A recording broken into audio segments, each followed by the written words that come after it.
lempeng kade lejeng karasa Gusti Allah sehingga hate bungah nu luar biasa. Maka cek Kangjeng Nabi ketika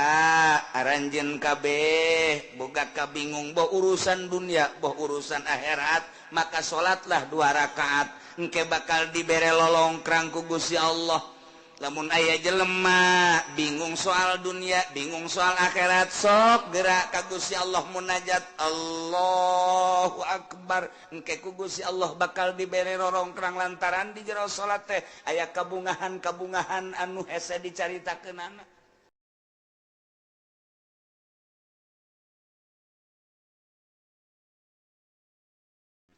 Lamun tadi urang nyaritakeun tentang wa'id, ayat ancaman ti Gusti Allah bagi jelema nu ngabohongkeun ka ayat-ayat Allah. Adigung-adiguna sombong teu daek sujud ka Gusti Allah, iman teu ka Allah jeung ka Rasulna, paeh la lahum abwabus sama, bal dibukakeun lawang langit. Atawa iman ka Gusti Allah, iman ka Kangjeng Rasulullah, nyaho kana syariat ngan mengabaikan syariat. Kita salat henteu, kita zakat henteu, kita puasa henteu, kita haji henteu, kita ulah maling korupsi, kita ulah mabok, kita ulah zina, la tufattahu lahum abwabus sama, moal asup ka sorga, wala yadkhuluna jannata hatta yalijal jalwalu fi samil khiyat.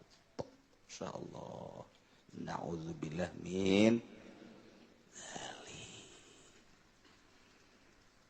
Dilanjutkan ku Gusti Allah ayat wa'du, janji. Ulah mah inget ka wa'du, inget ka Syekh Fadil kamari. Rame-rame baca salawat wa'du. Cekna insyaallah. Janji insyaallah kuduna urang. Janji maca 313. Janji. Pan teu bagus eta kos kitu. Ceknya da ge insyaallah. Nyana ngomong deui. Baca 313. Wa'du. Kumaha wa'du deui. Insyaallah caknya lagi atuh, sebab besi janji ya teu maca pan ieu buktina henteu kan, emang maraca aja henteu atuh ka ambeuna ge pan lain deui, atuh ngaca shalawat mati jauh kene ngahiliwir seungi ieu mah pan bentek. Wah ieu budak janji doang maca shalawat padahal henteu. Janji Allah tengetkeun supaya mantep, bukakeun hati, asupkeun ka jero jantung supaya urang mantep bisa ngalaksanakeun instruksi-instruksi Gusti Allah Subhanahu wa ta'ala. Mana ya janji Allah, walladzina amanu wa 'amilus sholihat, dari jelema-jelema anu iman percaya ka Gusti Allah, percaya ka Kangjeng Rasulullah bahwa Kangjeng Rasulullah teh utusan Allah nu dibere wahyu ku Gusti Allah. Mun ditanya saha pangeran? Allah, iman berarti. Saha utusan Allah terakhir? Kangjeng Nabi Muhammad sallallahu alaihi wasallam, iman. Sanggeusna iman alladzina amanu wa 'amilus sholihat, ngamal amal soleh, ngalakukeun migawe kana amal soleh. Iman ka Kangjeng Nabi bahwa Kangjeng Nabi teh Rasulullah dibere wahyu, bentukna Al-Qur'anul Karim, di jerona ieu nyaritakeun syariat-syariat Kangjeng Nabi nu diinstruksikan ku Gusti Allah, mulai ti ubudiyah, muamalah, munakat, jinayat, aya kabeh kisos-kisos, cerita-cerita aya kabeh dina Al-Qur'anul Karim. Nah, meme urang ngamalkeun ngaji heula nyaho tentang wudu berikut caina, nyaho tentang salat berikut syarat-syarat jeung rukuna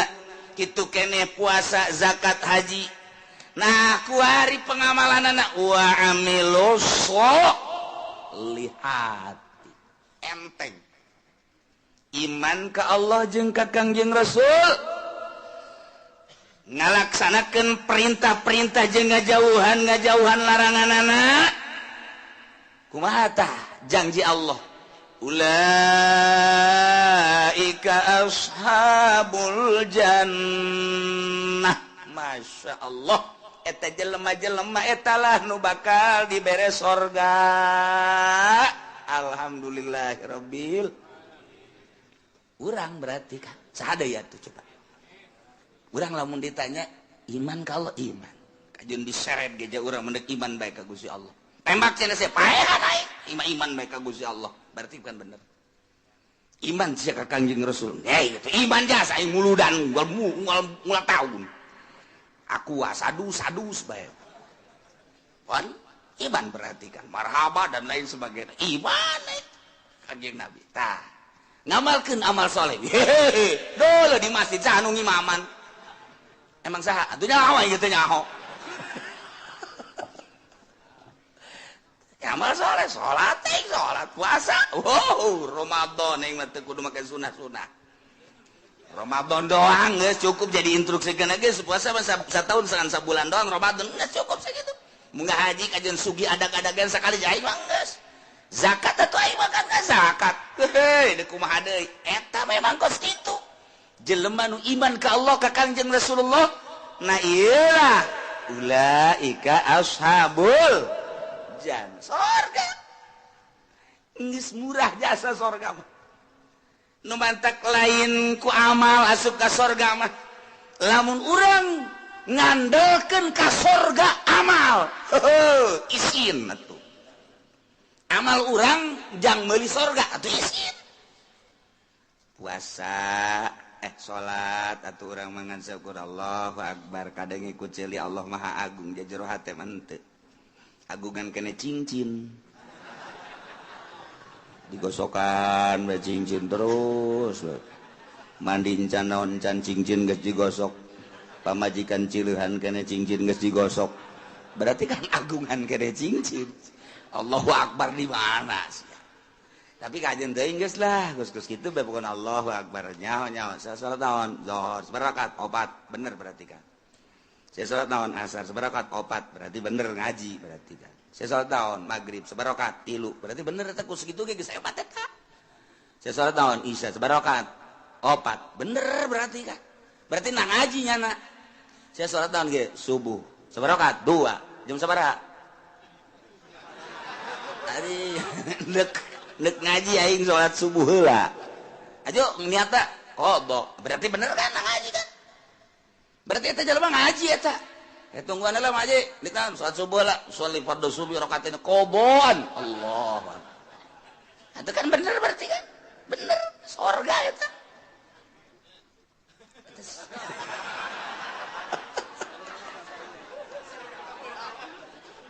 sarajan kabeuragan teu salah niat teu adaan tapi kan lamun teu ngaji mah sholli fardhu subuh rakaatain adaan Allah padahal jam 7 eta salah kan atuh ieu mah henteu kadenge ku masyarakat ya qoboan Allahu akbar atuh bener berarti ji atuh teu salah emang aya salat qobo nginganan atuh haju nyanana hudangna jam 7 qoboan atuh bener teu adaan henteu salah teu naon ngan rada beureum beungeut dong seutik oh masalah mun kieu mah geus salat geus salat zuhur sabarakat 3 iya budak kudu diservis ya ke asar saya geus salat geus salat asar sabarakat 2 wah iya budak kudu diasingkeun heula ka ditu mondok heula mondok ngaji heula can ngaji kan berarti iya bener tepat zuhur 4 asar 4 maghrib 3 berarti kan geus beres eta surga eta amilus sholihat eta geus hebat eta kos kitu ji kieu teh salat kos kitu surga geus jasana kos kita mah cak Gusti Allah gelan nukallifu nafsan illa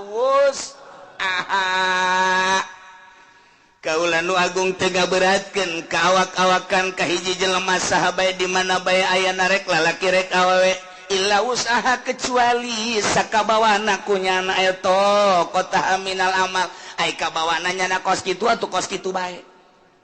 emangnya nama salat ta kos kitu salih Allahu akbar Allahu akbar Allahu akbar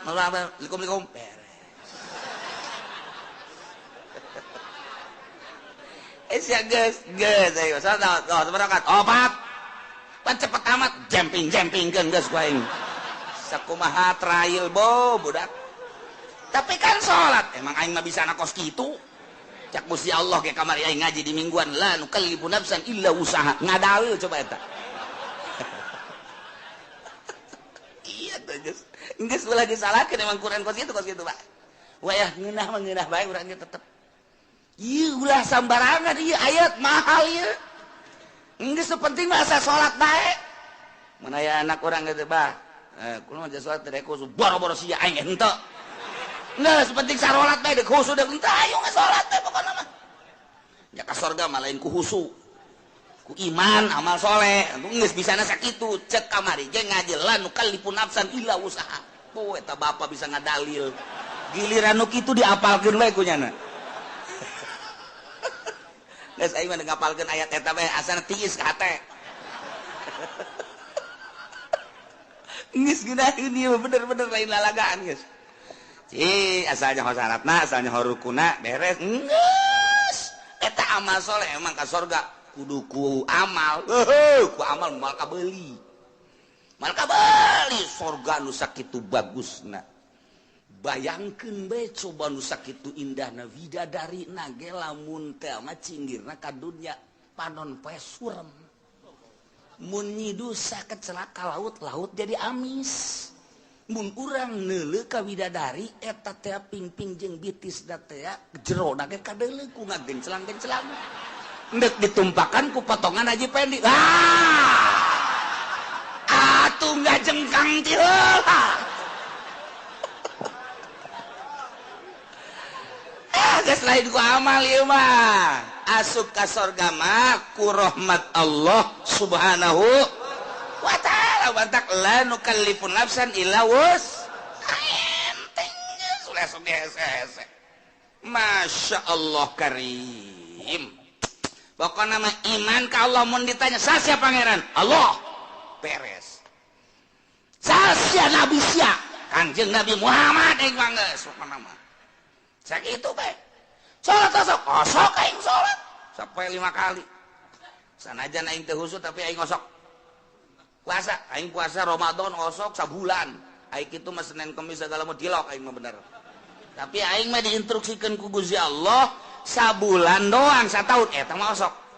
zakat fitrah aing boga ngazakat teu boga tuh naon dari fitrahan wae aing boga mah ngazakat bae tuh aing mah terus eta kitu ge panen aing ngazakat dagang aing ngazakat haji jatuh aing geus bidug-bidug aing cenah sagala anu sagala sabodo pokona mah aing mah geus bae aing ka Mekah mantak ieu tiket moal dipicen ku aing dibawa ka kuburan ku aing hoi kira-kira si malaikat nanya tah tiketna tah aya tah aing geus ulah nyaritakeun bagus jeung henteu na pokona aing pernah bae geus sakitu bae geus kumaha eta ulaika ashabul jannah ahli surga ye hampang jasa ya we sabaraha poe kieu di surgana lain poe-poean bulan meureun lain bulan-bulanan tahun meureun lain tahun-tahunan sabaraha tuh hum fiha khalidun saeneng-enengna di surga Masya Allah karim ieu mah kudu arapal ayat ieu mah tenang jasa ngeunaheun jasa ieu mah Masya Allah karim ihtiis jasa ieu teh lalawanan nu tadi bejakeun ka kafir bongan nyana teh iman ka Allah bongan nyana teh iman ka Kangjeng Nabi Muhammad teh asal iman ke pangeran Allah pangeran teh iman ke Kangjeng Nabi Muhammad Nabi terakhir teh bejakeun ka kafir ala anna jannata ma'azmi qadriha wa ma'aliyah yutawassalu ilaiha bil amali sahli min ghairi tahammuli kulfah. Bejakan ka kafir bahwa surga sakitu poharana bangunanana situasina dan lain sebagainya hese nyaritakeunana soal surga. Yutawassalu ilaiha bisa datang ke surga bil amali sahli min ghairi tahammuli kulfah dengan amal lu gampang asal beramal pokokna mah geus tanpa aya kesulitan-kesulitan kahesean-kahesean beusi dianggap berat ieu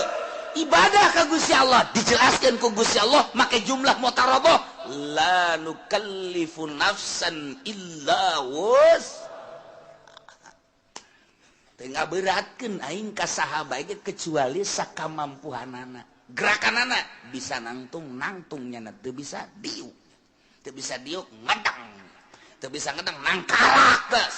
teu bisa nangkarak ngukur tanah kubur geus tiga sakitu doang tuh kan kuari dipaksakeun supaya khusu emang khusu babari ustad ge teu bisa khusu cak ustad ngeunah bae kiai atuh kiai ge sarua atuh saha bisa khusu jangan bisa khusu mah iwati ulama-ulama sholihin iwati wali-wali Allah sedengkeun kan jadi wali Allah teh emang babari gitu nyana kan lu bisa khusu lantaran khusu mapan kudu ulah aya masih wallah di jero hate teh kudu ulah aya nanaon kecuali Allah karena khusu geus bisa ngaharepkeun niheulakeun ruh daripada awak tepat ngurusan kana jasad hate bae ka Gusti Allah eta lah jelema-jelema nu khusu modal urang mah dihusukeun sarakaat 2 3 4 mabur hese ini khusu jasa salat sholli fardhu Allahu akbar terus bisa teman-teman Allahumma agung Allahu akbar kabira walhamdulillahi katsira wa subhanallahi wa ta'ala cak setan baru nih ya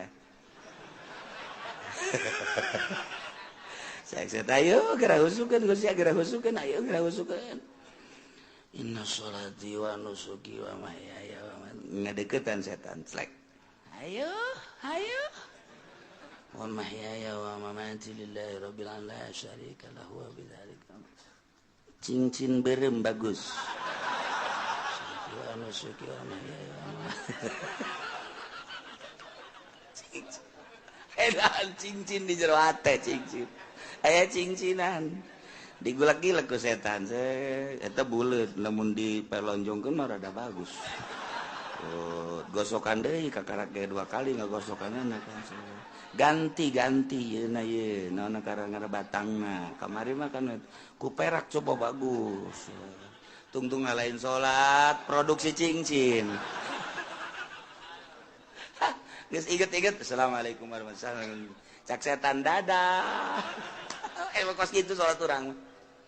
Allahu akbar kabira walhamdulillahi katsira wa subhanallah setan datang khusu nih cak setan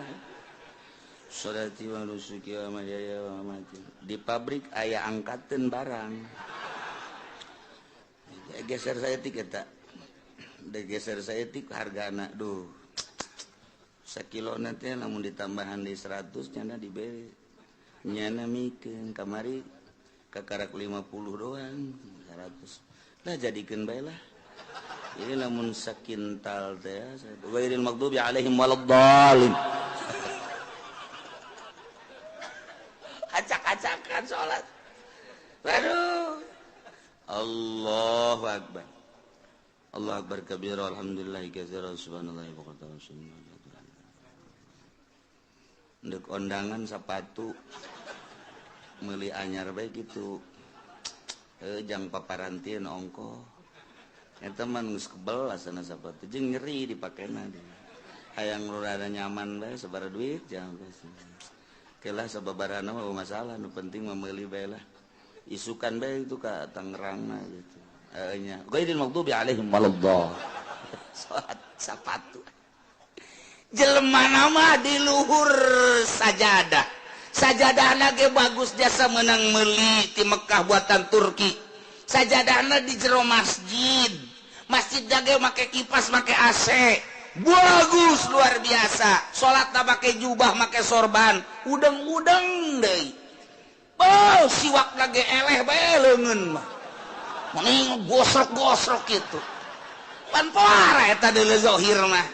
di luhur sajadah di jero masjid pakai jubah pakai udang-udang ate di mall atuh aing mah bisa nasa kitu kamari ge ngaji lanu kalipun nafsa mang aing mah kos kitu deh kuadet penting bae salat belah pokona mah geus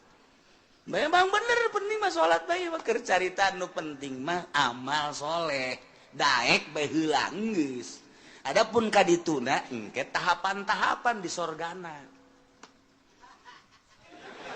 tahapan kayak di sorgana ieu mah jelema anu khosyiin di ditu ieu mah nu setengah khusu di dieu ieu mah nu salatna teu pati khusu di pager bae heulanan kalau asup ka sorga sih mah salat teu khusu ngan daek doang kan heulah cenah ieu geus jeung embe sorga ge teu nanaon mah babarengan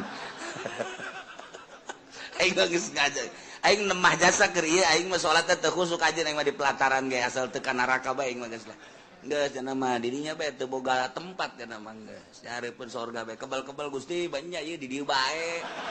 dijore amat ka bejana ka sorga mah ka sorga ngan di lapangan emang eueuh deui kitu atuh RSRSSS atuh lah gitu kan emangna Gusti pelit dan henteu pan Gusti mah kula ge nyaho Gusti mah barahan mun kula teu di ka sorga kan berarti pelit ta Gusti kecak malaikat aing teu ngeunaheun disebut pelit malaikat bangunkeun nu bagus wah ka jadi ka sorga ieu aing saking teh khusus salat ieu cek nya aduh ilah la nukallifu nafsan illa wus atuh emang bisa nangan sakitu deh kumaha deui teh dipaksa-paksakeun ge ieu kabehan ge lamun tita khusu atuh acak-acakan salat saya mah bisa husu tetep baik. Saya bae tah husu moal bisa sebab kudu ngaleungitkeun salian Allah. Anu bisa kitu wali. Salian kitu ulama sholihin kakaraknya nama teger Allahu Akbar. Contona nya nama ku teger-tegerna kahuruan Syekh Marufil Qurhi keur salat di masjid kemudian kahuruan nya nama teu lumpat. Beres wabah daratang kana. Emang naon? Ieu kahuruan teh nyaho? Masyaallah jaheut teu kan. Teu nyaho cenah kahuruan. Salat kahuruan nyana teu nyaho. Urang mah kureungit. Reungit. Oh, pencak turun kabeh. Reungit ngomong. Udah kureungit bae ge. Bau besi turun kabeh besi. Ya Allah, ya Rabbi. Hutet. Datu di tukang ieu eta naonan goblok reungit atuh reungit pak kalembek teu bisa ieu kudu make jotosan-jotosan budak eta teh husu ngaranna teh salat kos kita tetep la nukallifu nafsan illa wus geus kudaekna ge geus alhamdulillahirabbil jalamun teu iman mah moal aya di masjid nya moal salat nya mun teu iman mah moal ngalawudu jaloba disagedengeun urang teu iman mah teu daekeun salat nyana mah salat pohara jasa ye atuh malaikat ge nyatetan salatnya geus loba jasa jeung teu nyahoeun malaikat maka salat nu husu jeung teu husu ya malaikat teh nyahoeun kana mah ngan sakadar nyatetan doang salat enggak teu nyahoeun nu mana nu husu nu teu husu teu nyahoeun malaikat bantu mata laporan ka Allah tah lengkap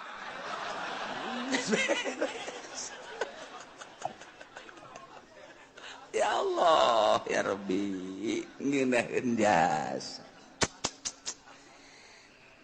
ngan lamun endek memperbaiki diri ngabagus-bagus diri tentang ibadah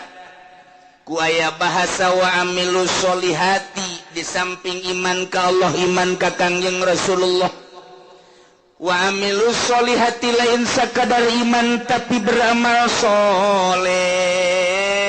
nah ieu nyaritakeun tentang amal soleh teh berarti kudu anu bagus sabagus-bagusna amal lantaran salat ge cek Kangjeng Nabi sallu kama raaitumuni usolli salat anjeun sakumaha anjeun ningali ka salat kaula. Kangjeng Nabi teh katingali ku para sahabat gerakan-gerakanana jeung rakaatna zuhur, asar, maghrib, isya, subuh dan lain sebagainya.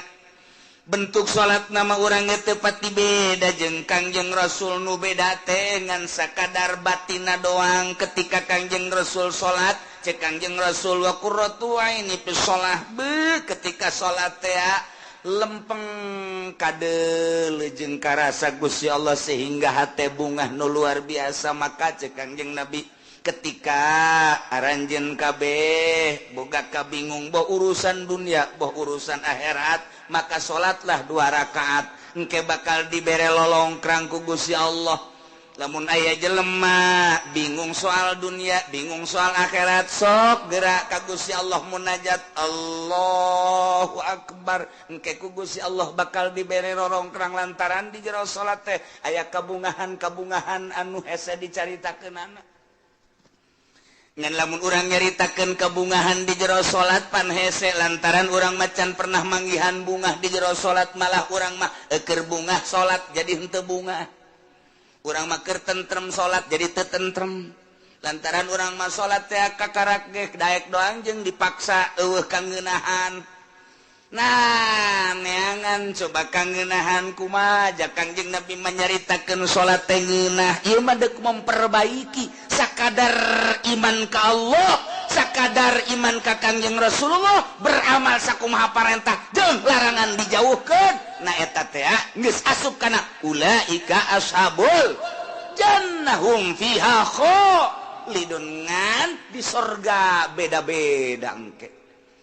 Mantap yang memperbaiki diri mulai ngajinya na asup ke pondok pesantren kejeun teu sakola ge atawa dibarengan ku sakola 2 tak narana. Teu murni teh mah kos kitu mah ka sorga hayang ka neraka hayang. Ieu mah teu di ka sorga bae geus mulai mondok pesantren ngaji amil, ngaji jurumiyah, ngaji alfiyah, ngaji johar makun, ngaji mantek, ngaji jamul jawa, metro, usul fikih dan lain sebagainya, ngaji hadis tafsir beres. Neropong kana kamurnian kajernihan kolbu ahli-ahli Allah. Kabita urang lamun nyaritakeun Sidina Abu Bakar Siddiq radhiyallahu anhu. Abu Bakar keur cicing bae neuleuh manuk cet cerik Abu Bakar Siddiq. Ditanya ku sahabat, Abu Bakar kunaon neuleuh manuk meni cerik? Inget ka sorangan. Kok neuleuh manuk sih inget kasorangan? Bahagia amat mun kaula ku Gusti dijadikeun manuk pingit. Manya Abu Bakar jadi manuk sih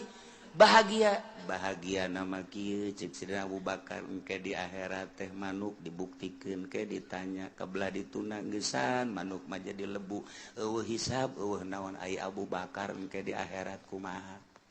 Ditanya tentang salat.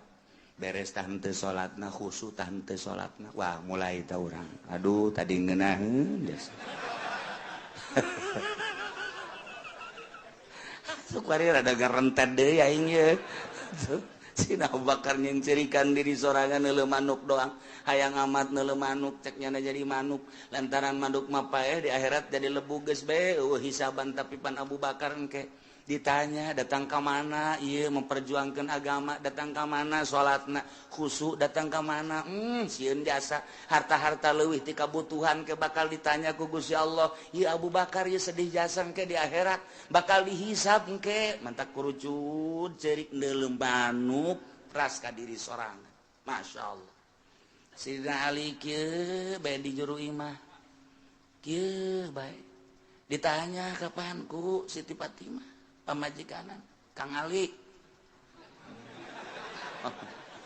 Benar mengalamun bae sakieu geulisna ieu pamajikan mesti dilamun keneh bae. Siti Fatimah panca petang jasa pan. Eueuh deui nur siga Kangjeng Nabi Siti Fatimah. Mapahna siga Kangjeng, seungitna siga Kangjeng, senyumna siga Kangjeng, capetangna siga Kangjeng. Mantak menggairahkan. Urang mun boga pamajikan kos kitu geus teu kudu nyandung. Atuh ieu mah deuk mah teu nyandungna atuh. Ditanya manyun bae. Dibere ku dibere na komo teu dibere mah. Aduh udah isuk-isuk lain mangi kutang ngebeledek nyandung baik gitu ya dulu pemajikan kurang saregep pasana ya jatuh orang Lampung para ruti wah beres coba si tiba-tiba Kang Ali kunaon sing ngalamun teu kunaon lain kitu besi anu dipikiran tah ieu teh naon eta aya naon-naonan cek Siti Fatimah teh sup Siti Fatimah panggil ku sahabat nu saja iya Ali katingalina merenung aya naon ieu besi aya anu perlu dipecahkeun jeung dibantu ku kaula bakal dibantu saha nu bisa ngabantu ka perasaan kula gitu nganaon rumah tangga lain soal ekonomi lain soal perpolitikan henteu eta mah kos kitu melah naon atuh kula mah neuleuh budak tuh lulumpatan ras ka diri gitu hayang kula jadi budak deui sanggeusna jadi budak memeh balik mending di mawatan ku Gusti Allah selesai Ali di jero kubur teu kudu ditanya deui di akhirat geus teu kudu ditanya lantaran budak mah rek ti muslim rek ti kafir tetep ka sorga bae Ali mah ngarep-ngarep hayang budak deui cek yeuna teh hayang paehkeun leutik beuh pat ieu mah geus kieu cek yeuna teh paeh di jero kubur bakal ditanya ku malaikat munkar nakir aju dihisab segala rupa amal-amal salat bakal ditanya khusut henteu tah ieu lamun ditanya soal salat bae ai pagawean mah pagadi pagawe tapi kan kahusuk henteu nah ieu nu jadi masalah cek Sidina Ali teh aju kapan lamun teh khusu wala tadrib biha wujuhana pan eta salat teh jadi pamonggol aduh geus kiai entah dibae lah mendingan nu aja jero teuing mah eungap cenah teh ieu mah keur carita klasifikasi jadi tahapan-tahapan manusia teh beda-beda Sayyidina Ali mah ahli ruhani atuh beuh Sayyidina Umar kitu keneh Sayyidina Utsman apalagi Sayyidina Abu Bakar kantenan eta bageus caritakeun tah mah kabelah handapna Tuan Syabdul Qadir kabelah handapna terus ulah-ulahna naon tah Syekh Asnawi bae geus sakitu poharana masyaallah karim guru-guru urang anu geus teu nyahoan naon ketika zikir ku ngeunaheun jasa lantaran urang mah pan ngarasa lapar teh beuteung urang mah ngarasa indah teh ceulik urang mah ngarasa nikmat indah teh mata lantaran make kena watek kapan urang mah mata indah mun dideuleukeun kanu indah-indah masyaallah barang neuleuh aya awewe semampai mata akureun mantep banget ngongkong saya aduh mantep susu nongol kahayang mata kan eta neuleuh urang negro hidung amat jariji aing mah mata watak eta teh lamun dikembalikeun ka nu geulis buatan Allah nu goreng buatan Allah nyaritakeun geulis jeung goreng teh tama nafsu mun dikembalikeun maka Gusti Allah bawa nu geulis bacan bisaeun ibadah bawa nu goreng mah bisaeun ibadah sedengkeun titah cinta teh kanu cinta ka Gusti Allah urang lamun dikitu-kitu bakal resepan kanu hideung je di titah cinta teh ka jelema anu cintaeun ka Allah ulah leuleuh zahir sakadar leuleuh zahir mah gampang urang kuari jadi jelema sugi aya di urang gagah aya di urang kasep aya di urang bintang film mana anu ku urang henteu bisa dibeuli zahir mah gampang tapi nyana cintaeun teh ka Allah tapi lamun urang dititahan mika cintana kanu dicintai ku Gusti Allah hararese kapanggih jeung nu hideung jelema nama hideung luar biasa tapi maca Qur'anna sapoe sakali tamat ka jelema bager jasa menyapa luar biasa jelema nama goreng di jero hatena aya ma'rifatullohan ieu nu dititah dicintai ku Gusti Allah engke anu bakal ngaluhurkeun agama teh panturunan-turunan tinu cinta ka Gusti Allah sedengkeun cak Kangjeng Nabi deuk nikah mah tah pagpar bijati din teangan nu aya agamaan ulah sakadar geulis mulai urangna cinta ka Allah awewe eta cinta ka Allah jeung teuing aing mah hideung ka jentu tapi di jero hatena mantep jasa mulai urang cinta digedeng gegereukeun ku batur weh sia kasep-kasep kawin gadinya maneh mah teu nyaho rahasia capitannya lain lagi dong aduh terus sia masuk aju ka itu ti agama aju ka capitan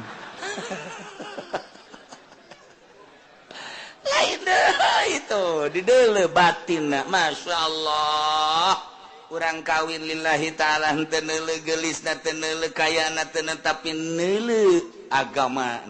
borojol boga budak Masya Allah budak diajak nonton TV teu daekeun sebab timbul ti indung anu tatadina maca Quran bae maca sholawat bae dibawa kurang nonton TV cerik tapi lamun teu nonton TV cicing pan aneh coba anak kurang lamun di luar cerik dibawa nonton TV cicing sial jasa tah budak Masya Allah tapi ieu mah asal di hareupeun TV bangun teu betaheun teh keluar bae manehna mah betaheun asal diasupkeun ka TV dia kageun ka TV teu daekeun Masya Allah bahagia aya naonna dia budak mulai gede saeutik nyahueun ka bahasa-bahasa alif ba ta sa jim dan lain sebagainya teu kebal haju bisa maca Quran nikmat gede saeutik haju bae ngajakan bapakna narik abah ayo ka masjid diajakan abah ku anak ji cak abahna budak lain aing ngajak sia dan sia ngajak aing ji cakeun aing izin ye tuh bari tertarik ku budak ayo abah ka masjid tuh, tinggal lindungna tuh budak ge tuh ngajakan ulah di TV bae nya wah tiba heula kos kitu bae pagawean teh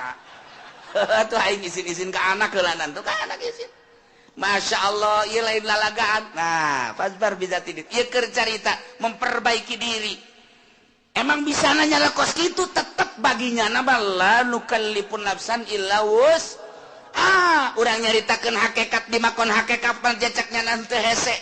nyaritakeun torekat jelema nu norekat di makom torekat baja teh hese cak urang nu teu norekat hese amat kudu udang ti peuting kudu zikir kudu mandi dan lain sebagainya berat amat di makom nama hampang geus datang ke hakikat jadi nyaritakeun hakikat anulah bo berat amat orang di makom nama aja hampang nu diberatkeun ku Gusti Allah dengan bahasa lanu kalipun nafsan illa usahate ieu teh samakom bagi ahli hakikat teu berat cek ahli hakikat bagi ahli norekat teu berat cek ahli torekat mah bagi urang nu di syariat dia teu berat di syariat ge nu penting mah salat puasa zakat haji beres khusyuk urusan wali sama kos kitu mah beres ya emang urang makom di dinya sia salat bagaimana teh khusyuk irahu su aing sih emang teh khusyuk aing mah kos kieu kaayaan pokona ngan aing mah protes bae ka Allah mun teu ka sorga emang beneran apaan aing ngaji di Cilongok la nu qalifun nafsan illa usa dak dibawa ku aing ka hareupeun Allah ieu ayat ieu hebat jasa teh budak ku embung-embungna khusyuk burung kesimpulan nama jelema iman ka Allah ka Kangjeng Rasulullah beramal soleh disadiakeun ku janji Allah lain ku amal ku janji Allah sorga di sorgana hum fiha khalidun breng arasup ka sorga geus puguh mursalin nabiyin geus puguh para sahabat geus puguh para aulia Allah geus puguh para ulama geus puguh para ahli thariqah ieu ahli syariat ge wabeh arasup ka sorga lamun anu bobolokot ku dosa wayahna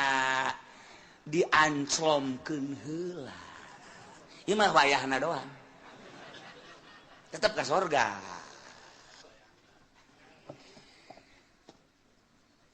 ulah waka nyaritakeun embung-embung ka neraka jeung hayang-hayang ka sorga lantaran urusan ka neraka jeung urusan ka sorga mah urang contoh di dunia bae bakal nemah sorangan urang mantes di sawah dadabud ieu taneuh datang katuur bobolokot baju urang ge teh urang datang ka imah barang datang ka imah pamajikan urang geus aya di jero kasur seping bed geus pake sesengitan segala rupa cak pamajikan kakak ka dieu yeuh geugeran kula geus teu make calana aca kira-kira urang nu dadabud bobolokot takutaneu wani henteu coba ka kasur hayo moal wani ke heula kakak deuk kukum baheula kan kitu kajen kukum age henteu ieu mah kadi kalolotor tu teu geurang boho bararau kieu kek kakak dek bebersih heula dek mandi pakai sabun ke pakai sesengitan karena kadinya moal kebal moal atuh teu wani nyana ka kasur nyana eta ge sakitu ge ieu ge sarua Allah nyadiakeun sorga barang urang datang ka ditu hayu geura arasup ka sorga sedengkeun urang ge karasa di dieu odoh judi aya di aing mabok aya di aing korupsi aya di aing nyana ge mit heula ka malaikat moal waka ka sorga kunaon dek dibersihan heula ku kula ieu mangkana dek dibelem nyana sadar sorangan henteu cak malaikat ka sorga we ih teu pantes atuh nya ka sorga dadabud kieu cak nya tetep dek dibelem bae make seuneu jahanam jadi teu kudu hese-hese malaikat ge nyanana sorangan nu hayang meulem nyana percis kos urang mah tes di sawah pamajikan urang ngajakan ka dieu urang geus deuleu bener kutang geus nyengre sempak geus aya di juru bae geus make naon heula cek badi heula teu wanieun nyana teu wanieun aing aduh lamun nyana kadinya bae berarti belum lamun bener sadar tetep mandi heula ieu ge sarua geus disadiakeun sorga ngan kulantaran dadabud ku dosa sadar nyana ke aing dek mandi seuneu jahanam heula cek malaikat teu kudu geus ka sorga embong isi aing di ditu nang ke bake geuh-geuyan ka aing kotor-kotor ka dieu cek yen teh ke aing mah mandi heula jadi mandi sorangan nya ngabersihan sorangan mata urut neuleuan si embah dikecerokan ku nya malah disadiakeun beusina ditojosan ku sorangan mata kurang nyaritakeun Kangjeng Nabi aya jelema ngaguntingan sorangan bener teu aya jelema ngun atuh emang ku sorangan bongannya anak pagawean sorangan atuh ku sorangan dibersihan ku sorangan jasanajan SBY ge nyana mantan presiden wah ya mandi mah ku sorangan tilok anu di pandian wah kukuna kuku tuh ya kelek aduh sorangan nyana bebersih urang ge sarua di neraka teh ngabersihan sorangan mana nu leuwih panas adieu kurang panas asana ieu mah cenah ieu kebersihan sorangan ya Allah lantaran deuk diasupkeun ke tempat nu bagus. Nah, kuari geus bararagus kabeh asup ka sorga. Kumaha di sorga? Wa nazalna ma fi sudurihim min ghillin tajri min tahtihimul anhar. Barang datang ka sorga kabeh ge pan urang wararau. Ente ku ana di teangan. Waduh, anak ka mana bae? Ente teu kapanggih-panggih. Wah, salah ngomong tuh budak. Waduh, anak tuh kapanggih-panggih jeung ente. Oh iya, rangkulan. Ente ieu bisa ka dieu sebab kumaha ente alhamdulillah kana neraka heula teh. Sakedeung jakena ngaberesan kreditan doang. Panas, batulen panas-panas deui. Geheng aing di neraka. Tapi pan itu dibersihan mana itu pantas ka surga. Oh nya, sia langsung pengen teu cak. Dongeng tanya di sorga teh beres kan. Tuh si anu karang datang tuh, woi dadah ka dieu. Sia teh ka neraka, aing rada kebal cak nerakana. Emang kunaon gitu. Aduh aing geus hese nyaritakeunana cak nya. Aing tukang ngoyak-ngoyak si Mbak cak. Kasarorga kabeh geus tah. Oh aing nu istimewa mah nu tadi teu kudu dicaritakeun para aulia Allah, para ulama, para atuh tah mah geus istimewa. Nah, kuari geus karumpul di kuari sorga. Gusti Allah di sorga teh nyabut ngalengitkeun mapi sudurihim panyakit-panyakit nu aya di jero hate min gilin tina ngunek-ngunek kana bainahum fid dunya anu sok terjadi di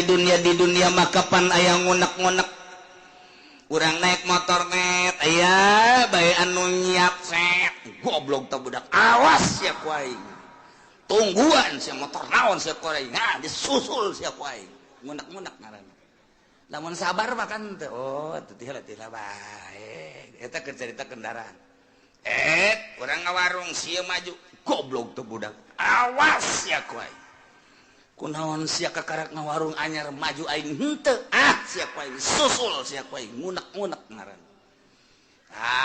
urang kapanggih jeung hiji jelema nyana bangun sinis bae ka urang sia awas mun kapanggih ku aing moal diberes ya ku aing mali beres senyum-senyum macan ngunek-ngunek ngarang aya di jero hate tah aya syirik aya hikdi dan lain sebagainya penyakit tokos kitu nu mawa teu nyaman di dunia kiai ge mawa ilmuna hampir teu bisaeun lantaran nyana ku takaburna ngunek-ngunek goblok kiai itu mah kunaon kiai anyar keneh jadi kiai na kok kapake aing geus heubeul jadi kiai na henteu kapake awas sia ku aing kapangi dihajar sia ku aing kiai bae kos kitu untuk mau jawara ngunek-ngunek kos kitu ih tolol eta si Mang eta ai batur diondang ai aing henteu jah teu budak goblok jasa emang aing teu kadeuleu meureun kunyana pajar lain kiai meureun kayak geura sia ku aing diancam sia ku aing awas eta ngunek-ngunek eta teu nyaman tak kos kitu penyakit ngunek-ngunek mah tuh ti rakyat datang ke pejabat ti santri datang ka kiai araya kabeh ngunek-ngunek penyakit anu nomor hiji nu mantak dipuat di dieu ge tadi surga mah dicabut ku Gusti Allah eueuh ngunek-ngunek syirik dengki pidik teu aya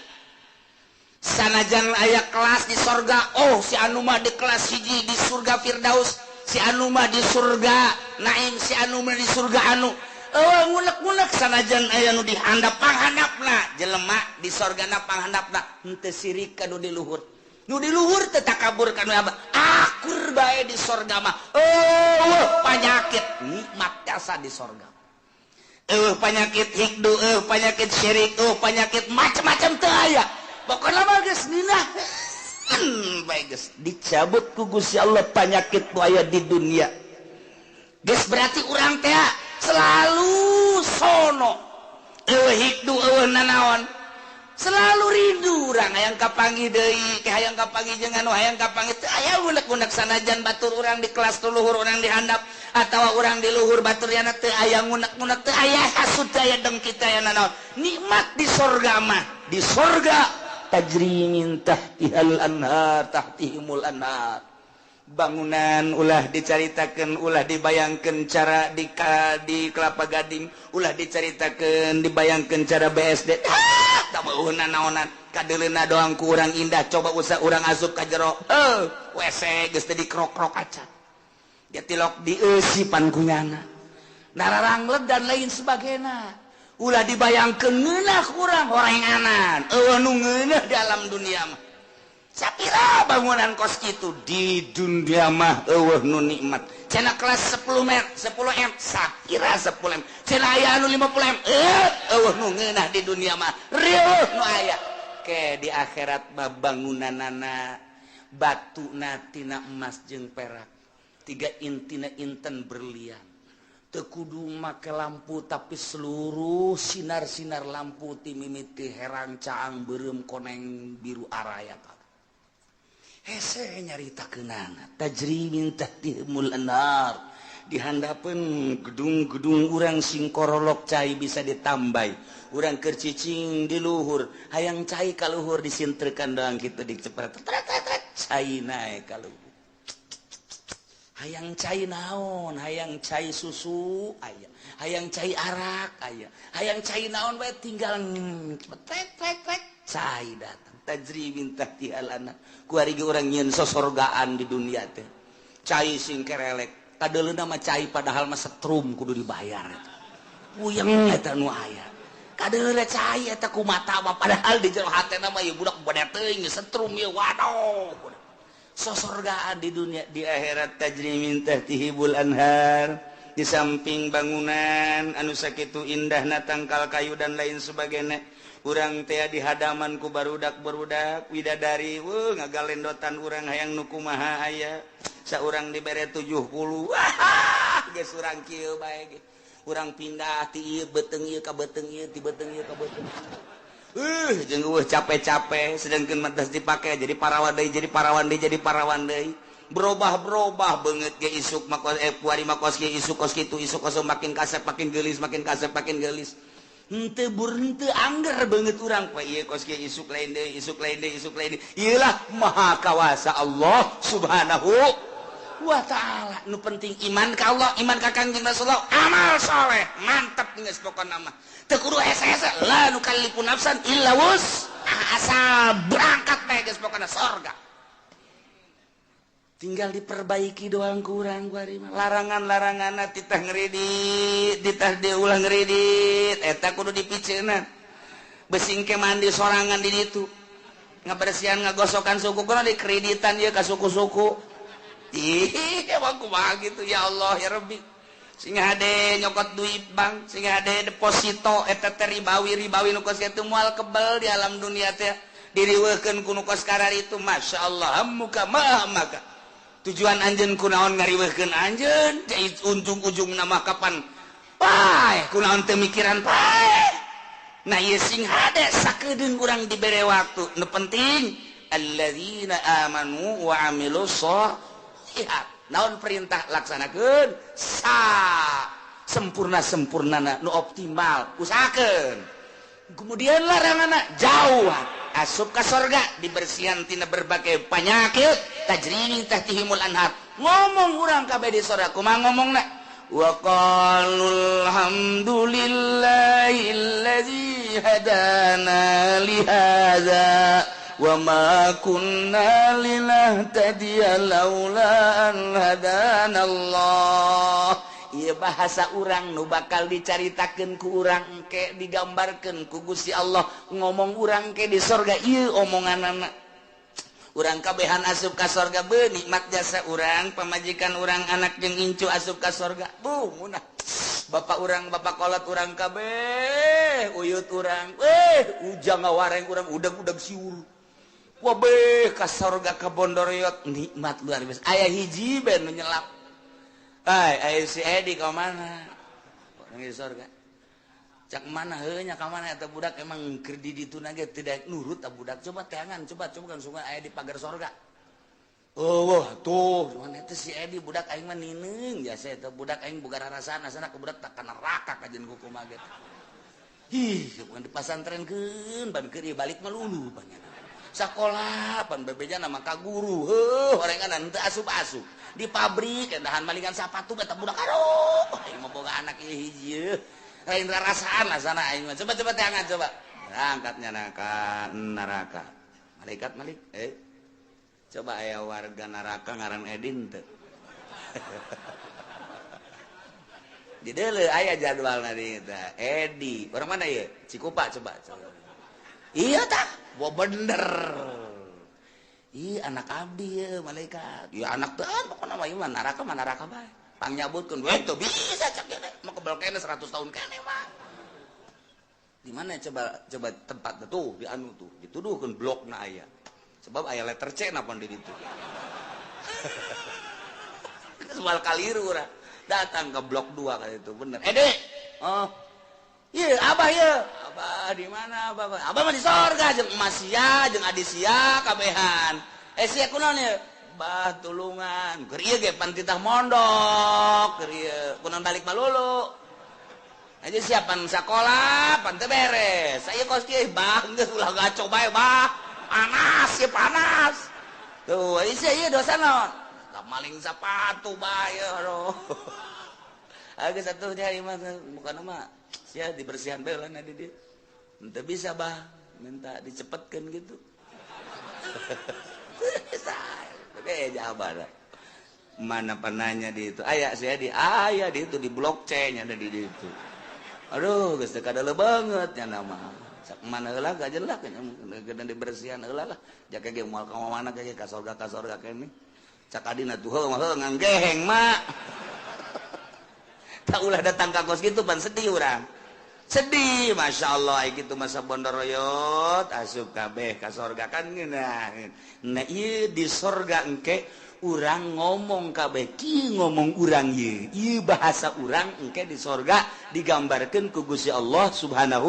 wa taala kumaha coba omonganna wa qalu wallahu a'lam